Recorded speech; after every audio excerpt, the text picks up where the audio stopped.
But this is a point that people fail to understand, that to be an effective mediator, you do not have to be balanced. You need to actually care. You need to be here. You need to speak the language. You need to live with the people here. So the Palestinians may hate the U.S. for its support for Israel, but the U.S. is its main economic benefactor in terms of aid. Hundreds of millions of dollars just since October 7th, despite still arming Israel. Yes, we understand that duplicity as it may seem. But look at China's humanitarian aid to the Palestinians since October 7th. It's just a couple of millions of dollars.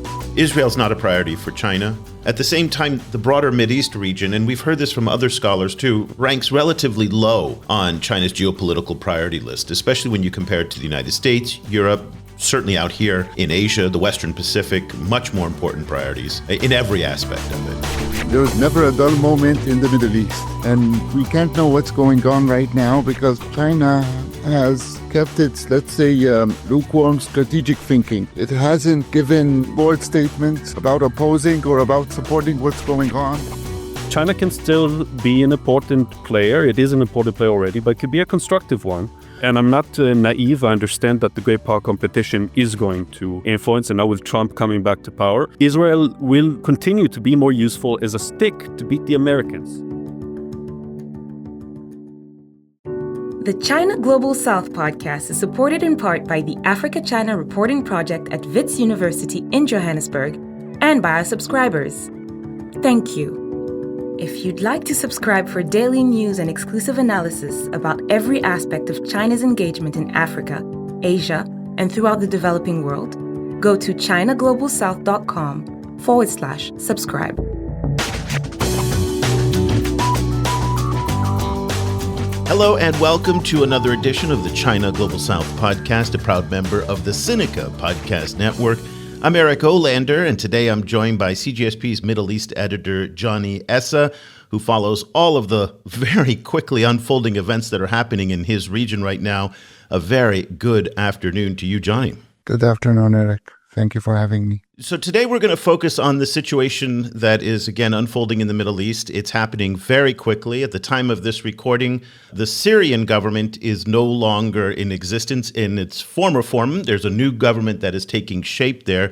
One of the things that we've been following, again, in our kind of coverage of all this is how it's impacting China's diplomacy in the Middle East. Earlier this week, I wrote a column which said that the fall of the Syrian government has upended China's once tidy Mideast policy. Now, just think back to where we were 6 months ago. The Chinese government was almost relishing in the politics of the moment where the Israelis were being very aggressive in Gaza. The United States was supporting the Israelis, and at the same time at the United Nations, the Chinese took every opportunity to criticize the Israelis and the Americans as well, and really aligning themselves firmly with Iran, the Palestinians, and the Arab Street. That all looked very good for the Chinese at the time, in part because it played into kind of global public opinion. But at the same time, what we've seen happen is a dramatic shift in the battlefield itself, where Israel has basically taken out the leadership of Hamas. It has basically taken out the leadership of Hezbollah and neutralized them. And now we have another ally of Iran, Syria, that has fallen as well. And the dynamics in the region have changed a lot. So, Jony, give us the sense of what you're seeing in the region in terms of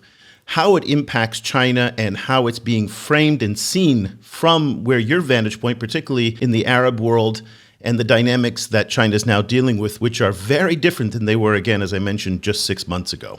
6 months ago, so China was following this certain diplomatic wave of an alternative to the European and to the Western-backed global system, and they were seen as championing the global south, championing what might be like a new world order, a new alternative to the Israelis, to the Americans, to the Europeans. But as we have seen, there's never a dull moment in the Middle East. And we can't know what's going on right now because China has kept its, lukewarm strategic thinking. It hasn't given bold statements about opposing or about supporting what's going on in Syria right now. Yeah, the only statement that the foreign ministry has issued on this is that it says, and this came out the Sunday that the government fell, is that it hopes that Syria, quotes, returns to stability as soon as possible. That's a very benign statement. Again, in sharp contrast to a lot of the rhetoric that was coming out of Beijing about previous conflicts in the Middle East, and particularly in Gaza, where they were much more pointed in their criticism. And so one of the issues and the dynamics that we're looking at here at CGSP is in part how the fall of Syria in many ways will push Iran closer to China, in part because Iran's is increasingly vulnerable now that its wall of defenses wall of defenses is probably not the word. There is a word for it in terms of the framing of it about how they funded the Houthis, Hamas, Hezbollah, and then also Syria, all encircling Israel. That doesn't seem like it's working very well for them. So Iran is now facing a lot of challenges, and they may turn to Beijing. Beijing, at the same time, may not be as keen to engage the Iranians, in part because Donald Trump is coming back with his maximum pressure campaign next year. And at the same time, the dynamics with Israel have changed a lot. So let's get a perspective now on everything that's going on from one of our old friends of the show, Tuvia Gering, who is a cyber threat intelligence analyst at Planet 9 and a non-resident fellow in the Institute for National Security Studies, the Israel-China Policy Center, and the Atlantic Council's Global China Hub. Tuvia, welcome back to the show. It's been a while since we've had you on, but we're thrilled to get your take on all of the dramatic events that have been unfolding recently. Thank you, Eric, and it's great to see you and Jony, and great to be back. Well, let's get your take on this. Again, we'll start with the events in Syria and how they're seen from where you're sitting in Israel. And again, looking at where China is in its Mideast diplomacy. You've been a very outspoken critic of the Chinese since the October 7th attack. And so want to kind of get your take on how you're seeing it. And then in many respects, how are your colleagues at the INSS seeing it and the mainstream thinking in Israel about Chinese diplomacy in the region? So just looking at Israel, I was sitting this week in a meeting with a couple of business partners, and there was a senior CEO there, and we were talking about geopolitics, and he asked me to repeat the name of Chinese leader, the prime minister. And he's like a quite senior person. He is working with the Israeli Ministry of Defense, and he has no idea even who China's leader is, let alone what China did over the last year, including its position paper to resolve the Israeli-Palestinian conflict. If you even remember, there was this thing like this back in November of 23.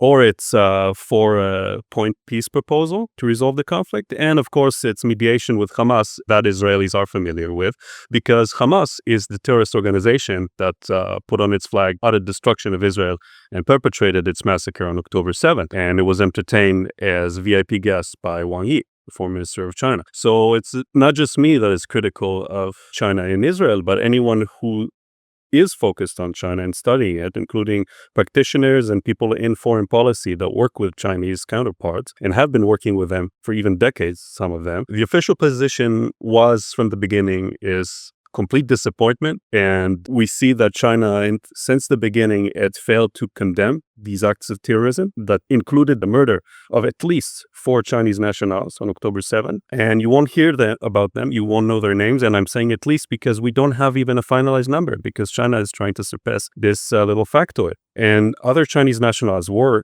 hit during this war, most recently last month from a rocket from Hezbollah, other force that China failed to denounce since October 8th when they started attacking Israel, a sovereign country. And there's a whole list of things that China did over this war. I think one of the lowest points was when the legal advisor of the foreign ministry, Ma Xiaomin, he spoke for 30 minutes at the ICC, International Criminal Court. And for 30 minutes, he legitimized Palestinian terrorism. And he said this is an inalienable right of people that are fighting oppression and foreign colonialism. And this is not an act of terror, according to international law. And now try to put yourself in Israeli shoes, even suppose you agree with it. How would you look at that when you have this terrorist organization that murdered and kidnapped and butchered and massacred and raped, and then comes this polished legal advisor saying this is all A-okay? And remember, as we speak, 431 days after October 7, we still have 100 hostages, including toddlers and young women, that are held in Gaza's tunnels. So yes, we are not happy with China, even if we do understand why they're doing it, and we understand very well, there's no naivete about it, about the geopolitics, about the symbolism, and about all the gains, quote unquote, they've been making with the global South, Arab world, Muslim world, and all the oppressed from the West and so on. And now thinking about strategy and the fall of Syria, this is a bit more interesting because it appears, and this is something you touched upon in your newsletter, this week is that China bet on a sick horse with a machine gun, which is Iran. And this horse has been exporting its revolution to the axis of resistance, its ring of fire, right? And promoting all these proxies that have been attacking Israel since October 7 in 7 fronts, from the Houthis and militias in Iraq and Hezbollah in Lebanon and Iran itself in April and in October. And China, in each and every time Israel was attacked, it pretended nothing happened. Okay? Even when the Houthis attacked Israel, they're 2,000 kilometers away from Israel, but they did not condemn them. They only condemned them when they started attacking maritime shipping, and even that took them over a month to do so, and in a very milquetoast way. And Hezbollah, they won't talk about them. Hamas, they hosted, as we said, see them as a legitimate force in the political landscape in Palestine and so on. And they are falling like dominoes, one by one. Israel, especially since September with the telecommunication device attacks and taking out the leadership, as you said in the beginning, it's been making quite significant headway. And now, remember, Trump is coming back to office, giving the Netanyahu government more room to breathe, and knowing that they need to last for another few weeks before they return, and then they'll have much more support in Congress and in Washington, D.C. in general. And I think in China, they see this too. And just before coming on air, I was reading this Chinese researcher, Han Jianwei. He's from the CSU, the Shanghai International Studies Universities, and he wrote this op-ed for China.org, and he wrote about the fall of the Assad regime, the same regime that, mind you, last year signed a strategic partnership with China in September, right? Assad, that was a pariah, all of a sudden comes to Beijing, and he hosted, entertained this butcher, and he signs the strategic agreement with Xi Jinping. And they also signed before that a Belt and Road agreement. And poof, when they collapse, all of a sudden, China is just concerned of the security, and all this strategic agreement doesn't mean much. Definitely not to the Syrian or to Assad, that his whereabouts now are unknown, probably in Russia. And I think also tells us a lot about Chinese strategic engagement when they use the word strategic. And by the way, they also did the strategic cooperation with the Palestinians a few months before that in June of 23. So back to Han Jianwei. He, I think, resonates what I've been reading from other Chinese scholars writing about this. First of all, they were caught by surprise, like all of us, and showing that the Middle East is always in a region full of surprises and turmoil, and just goes to show that you don't want to get too much involved, because this is where empires collapse. One researcher, I forgot who said it, wrote that this is Russia's second Afghanistan, Syria, because the Russians were prompting up Assad regime, just even more than the Chinese, with their vetoes, with their military support, and they're basing there. So he says 3 points about the future of the region and the Israeli-Palestinian conflict in particular. So one is that it has dealt a heavy blow to the Iranian-led axis of resistance. The second point is that Assad's regime has, and here I quote, translation I did, it's reduced Iran's support for Palestinian cause to a pipe dream. It's a Kongjong logo. It's like a castle in the air. And the strategy of exporting the revolution has suffered significant setback. And the third and final point is that Hamas is increasingly isolated, unsupported, and Trump's rise to power will give Israel more leeway to fight it, and basically has two options, he writes. Either that Hamas sign a truth agreement, release the hostages, end the Gaza crisis, or that they flee and scatter all over the world, and the organization becomes even more disorganized, and the resistance will become basically futile. And in any case, and here I quote again, Israel is in a completely dominant position on the Palestinian front. But that's not a mainstream thinking within Chinese policy circles, though, is it? It wasn't. But things change here fast, and so is Chinese reaction. So 2 months ago, in the first anniversary of the war, some analysts pointed to a shift in Chinese rhetoric over the war. It started on October 8, when the Foreign Ministry spokesperson Mao Ning said in the regular press conference that China supports the legal rights of the Palestinians for a state or something like that, and it also supports the legitimate security concerns of Israel. And then one of Bloomberg reporters was sitting there, and he cleaned his ear, and he asked her, "Did I hear correctly?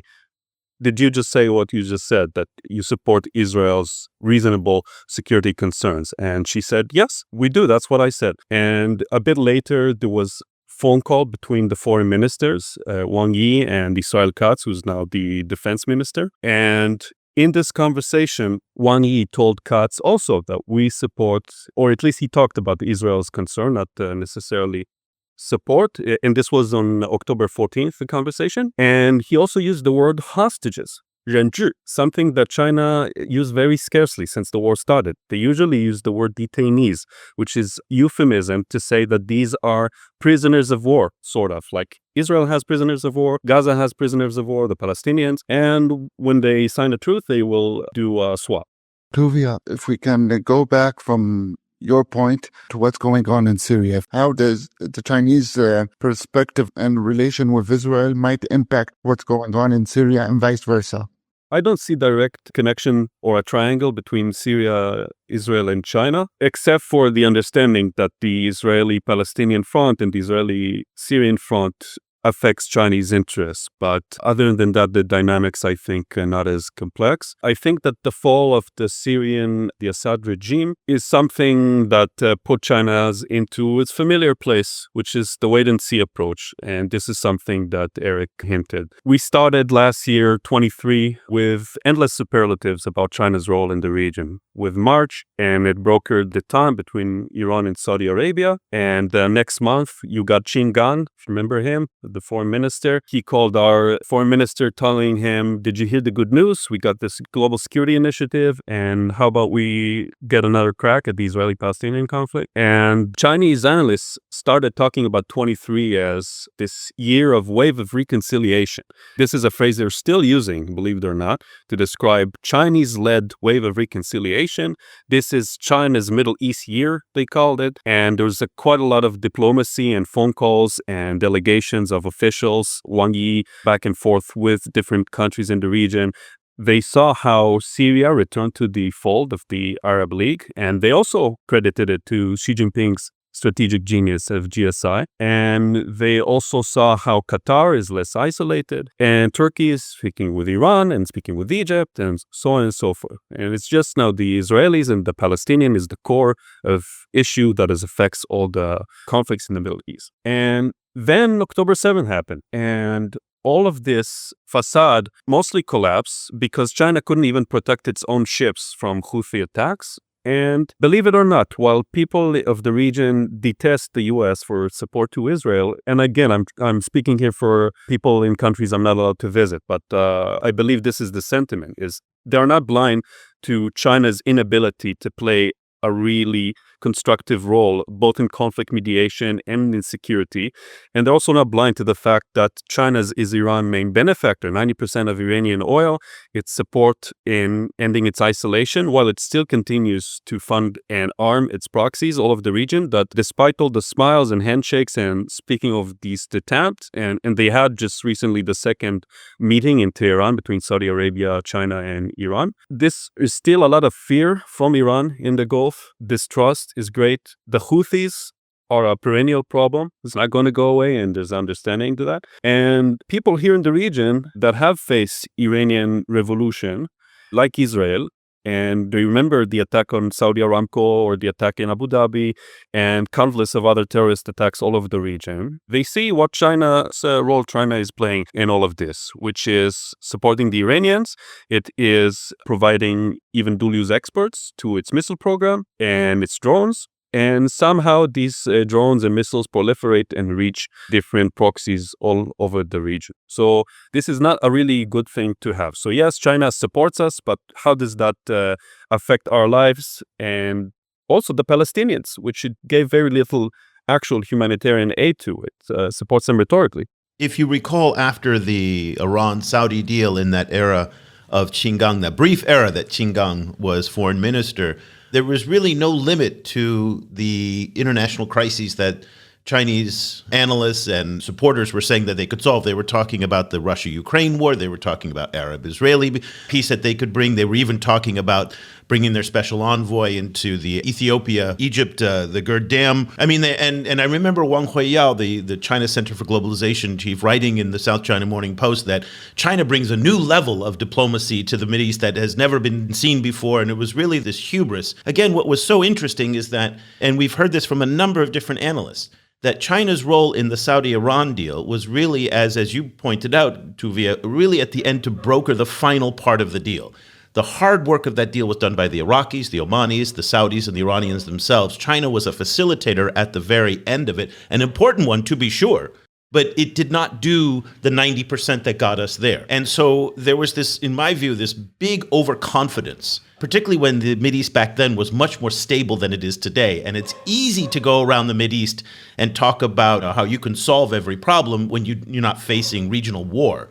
Today, you're not hearing any of that hubris. I don't hear anything from Wang Huiyao or any of these other guys talking about how they're going to solve all the problems today. And as you pointed out, they've gone noticeably quiet in the rhetoric about what they can and can't do. And it makes me feel, and we've talked to a number of other analysts, including Gedalia Afterman, who's an Israeli scholar as well, saying that the capacity of Chinese diplomats in the region is actually quite limited. Their language skills, their relationships, their knowledge of the regions, and their ability to play the diplomatic game is nowhere near as sophisticated as those from other countries. And I just wanted to get a sense from you, as somebody who's been observing Chinese diplomacy in Israel and how this has all been playing out. How much credence do you give to that, to the actual capacity? Even if the Chinese wanted to play a bigger role, they can't, in part because they don't have the relationships, they don't have the language skills, they don't have the experience in what is arguably the most diplomatically complex region in the world to navigate.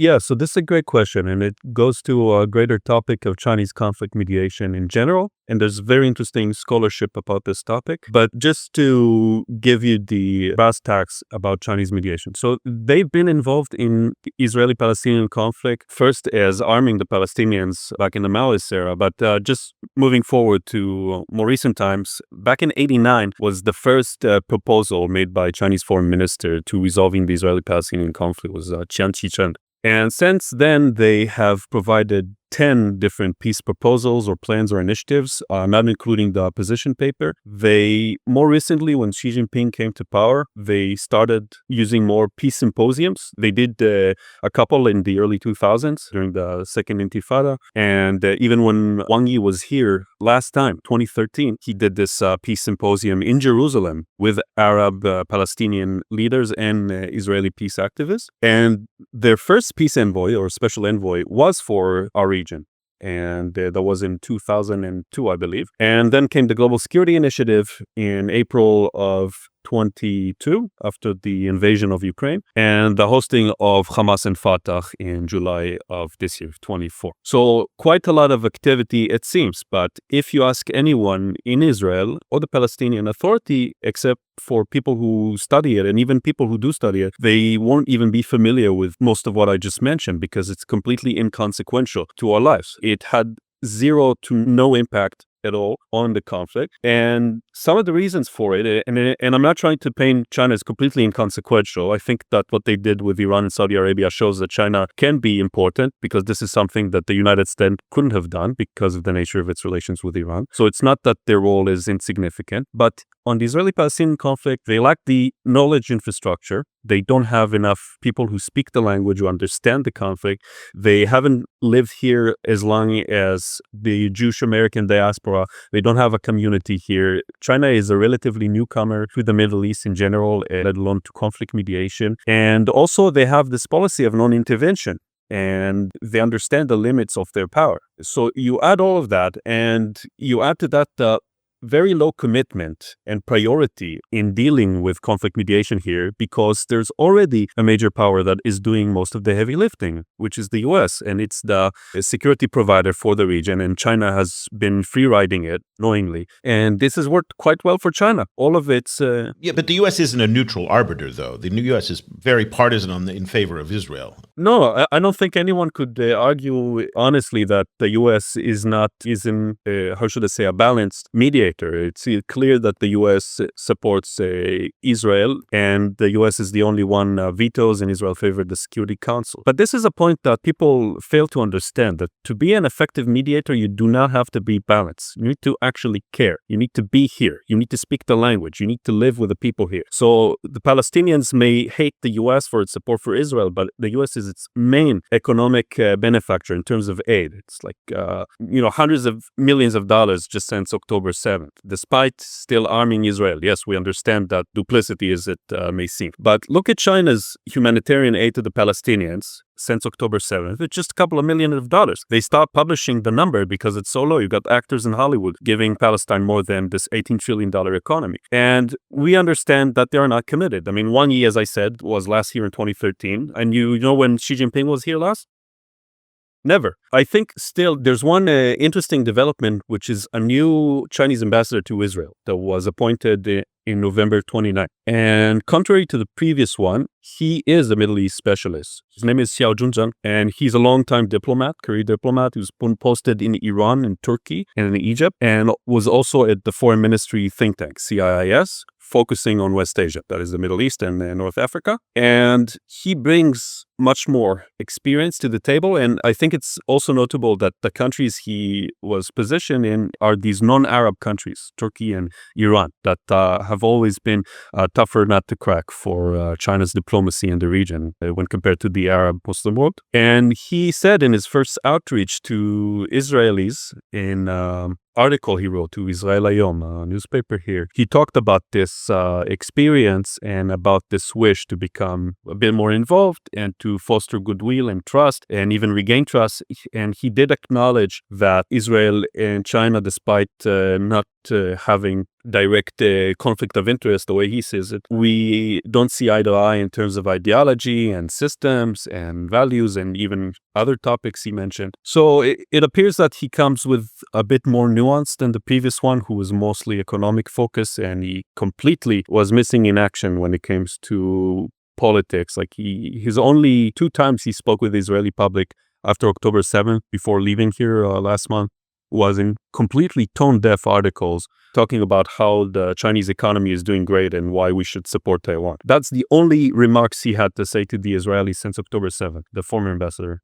But those orders are coming from Beijing. That's the talking points. I mean, that's not him. Yeah, naturally. So he was a party man. It's not him, arguably. I mean, you could argue that he could have been more friendly or sympathetic, just basic empathy to hostages and people dying from terrorism in private conversation. But even there, he wouldn't go there because he's a party man. And that's just being a diplomat in Xi Jinping's China, which is understandable.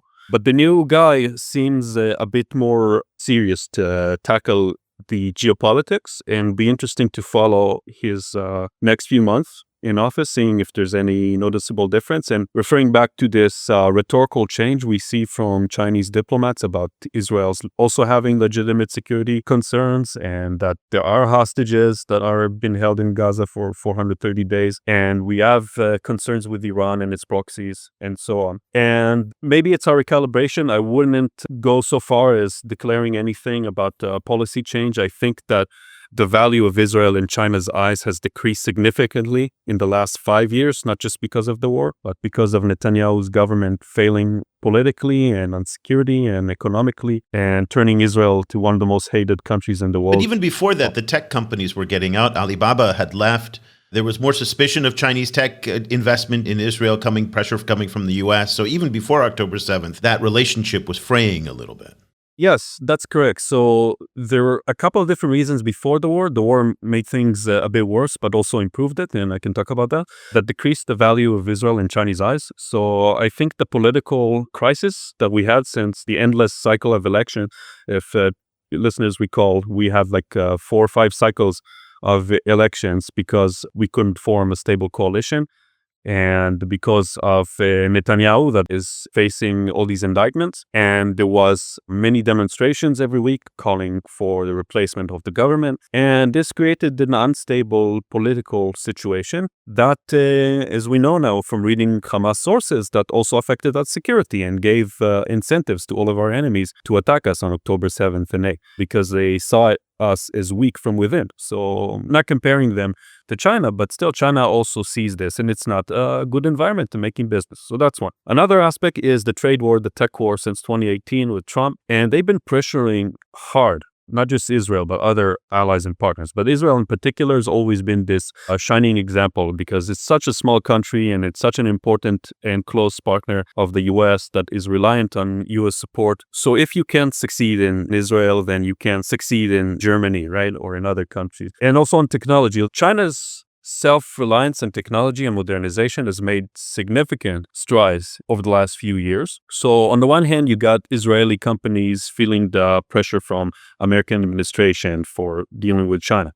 Even when American companies are doing the same thing, right? But we have to be special. And on the other hand, Chinese companies feeling that they are squeezed out of the Israeli market because of Trump and then the Biden administration. And you see that some Chinese state-owned companies lost tenders because of national security concern for the first time. They lost it for this explicit reason. And also China says that we are now less need of Israel innovation because we got our own innovation and it's even better than yours. And we do understand that we can still make some benefits from Israeli innovation. So they still see that the doors are closing in the West and Israel is still this back door to get technologies. That's the way they describe it, not me. Chinese analysts looking at this region. But still, they have less incentive. That's something they told us when we were in Beijing in May. Like, look, if we want good technology, even Western technology, we just go to the Gulf. We go to Saudi Arabia, we go to the UAE. We have front companies that source these technologies. And,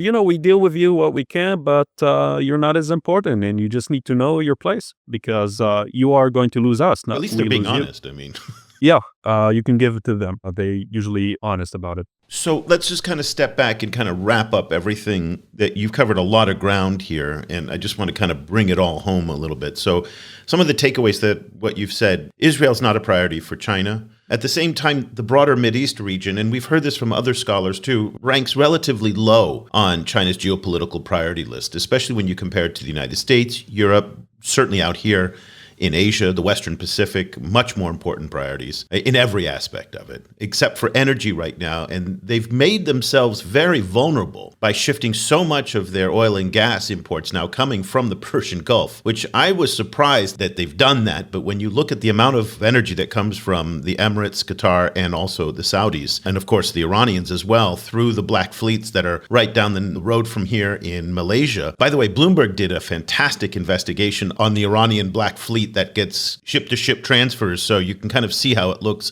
I'll put a link to that in the show notes. But it has made them quite vulnerable to disruptions to that all-important energy supply line that at a time when the Chinese economy is nowhere near as strong as she wants it to be, any disruptions to that energy could have an adverse impact on the local economy. So it's pretty low. At the same time, relations between Israel and China are frayed. We won't say beyond repair, but currently right now, they're certainly frayed. When this is all over, let's look to a post-war era. Hopefully, God willing, at some point, this will all come to an end. Where do you think this is going to stand? I mean, Israelis are going to be driving BYD cars. They rely on pots and pans that come from China, T-shirts that come from China. That Planet 9 sweatshirt that you're wearing was probably made in China or by a Chinese contractor here in Vietnam. You're going to rely on China for lots of different things. You're going to also want to try and sell stuff to China. So is the relationship broken, severed, or does it repair itself in time? And as with any relationship, the wound's healed and then we move forward. I mean, I've seen the change in you personally, that you are just endlessly pissed off at the Chinese now, on social media. And I'm wondering, and let's even personalize it to you, do you recover? I mean, you're passionate about studying Chinese history and politics, and you've committed a big part of your professional life to doing this. And maybe in some ways you are an embodiment of larger Israel. Do you recover from this? And does the relationship get back to where it was?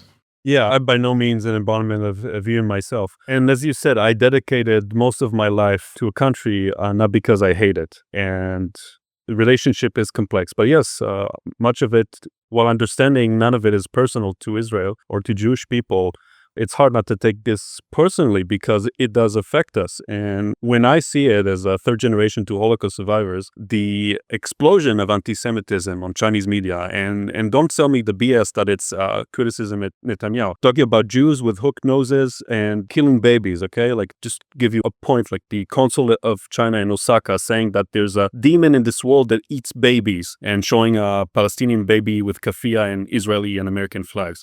And it's not been an isolated instances. You've tracked quite a bit of anti-Semitism deep within Chinese social media. No, it's not isolated. So now when people ask me why I'm so depressed and angry all the time, it's, first of all, we still got this terrible war. This is no picnic to anyone.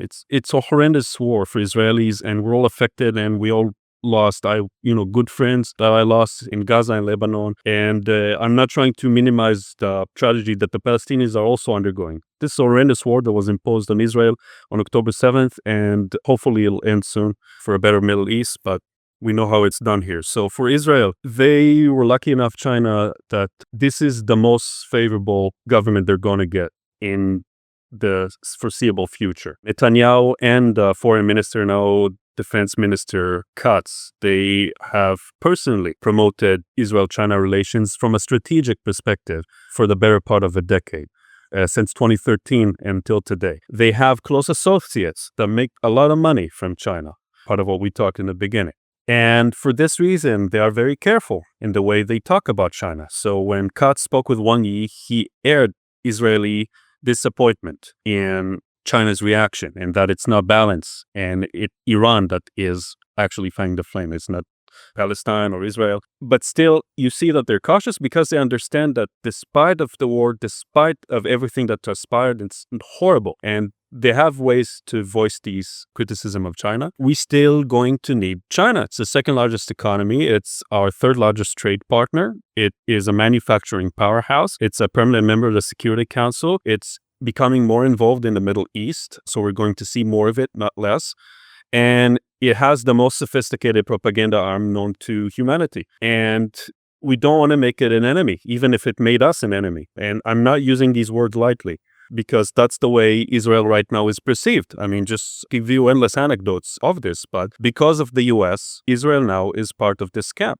Regardless that the fact that Israel was one of the most pro-China countries in the world, according to Pew survey in 2019, we were top there in the top 5. And before the war started, it declined significantly, probably a lot because of COVID and great power competition.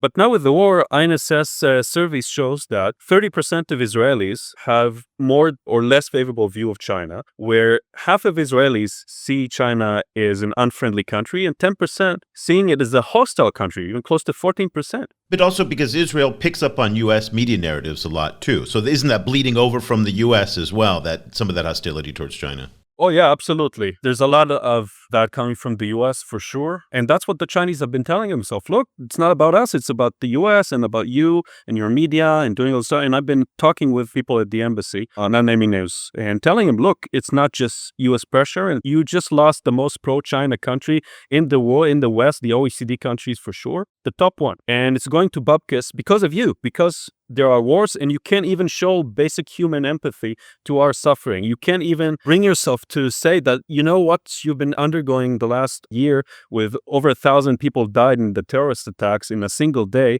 right? And that 200,000 people became displaced in the north and in the south. And you can't even say the word war or invasion or even Hamas. Like you can say the war in Ukraine, it's a special military operation. We understand why you're doing it. It's terrible, and it undermines the trust that is important for some innovation that you still want to get from Israel. So it counters your interest with Israel, and I think strategically, by betting on this dead horse called Iran, that is exporting revolution, I think you started to see some cracks in Chinese analysts finally starting to talk about Iran that is not being the most positive actor in the region. For example, Ma Xiaolin, who is by no means a pro-Israel guy, he dislikes me. So I assume they all dislike you, by the way. Well, no, I don't think they dislike me. I translated a lot of them. I have a lot of appreciation to most of them, but those that have made some egregious anti-Semitic comments, I got my opinions. Never mind. So Ma Xiaolin, he talks about Iran, right? And he says that maybe as our countries are increasingly embracing this trend of choosing peaceful coexistence with Israel, Iran still clinging stubbornly to outdated practices by refusing to recognize Israel as a sovereign state. And he says that this not only traps Iran in this adversarial predicament with the U.S., but also causing the Iranian people to suffer unbearably under the sanctions and isolation. And it exacerbates Middle Eastern conflict. And he also adds that it's counterproductive, and here meaning on pressuring Israel. But still, the point is they are also not dumb. They are seeing what Iran is doing here in the region. They are trying to play a balancing game, not between Iran and Israel, of course. They are on Iran's side, as they said after Iran attacked Israel, but between Iran and the Gulfies. And here they're trying to show that by counterbalancing between the Arab world and Iran and bringing Iran back to the fold, A less isolated Iran is a less dangerous Iran. That's the idea. Wu Bingbing wrote about this idea of positive balancing. So we sign a 25-year agreement with Iran. It's strategic. It could be meaningless, and it mostly is because Iran is not behaving and there's still sanctions. But had it behaved, oh boy, they would have gotten this great investments like flowing now to the Gulf, to Saudi Arabia and the UAE. And this is the balancing game that they're trying to play. And another thing Wu Bingbing said just last month, which is also quite interesting in an interview, that the Israeli-Palestinian conflict now and this whole thing for them, all of our suffering, the Palestinians, and war in Hezbollah, in Lebanon, and Syria, this is for China, and this is his words, is a storm in a teacup, meaning that the situation is still contained. Our investments in the Gulf are still protected. Saudi Arabia and the UAE haven't been drawn down to this conflict. Well, there's some truth and to Iran that. is, yeah, there That's is a reasonable statement right. that it hasn't impacted their core interests. That's right, for now. But now I think with Syria, it's a bit more precarious. And here, that's my argument to our Chinese listeners. Has your behavior with Iran served China's long-term interests for peace and stability in the Middle East? You think that the U.S. supports Israel and you have your legacy with the Palestinians, that's fine. But China needs to make a distinction between supporting the Palestinians, which I'm all for it, and supporting and legitimizing and whitewashing terrorism and terrorism of Iran-backed proxies, which have been the bane of this region for 40 years.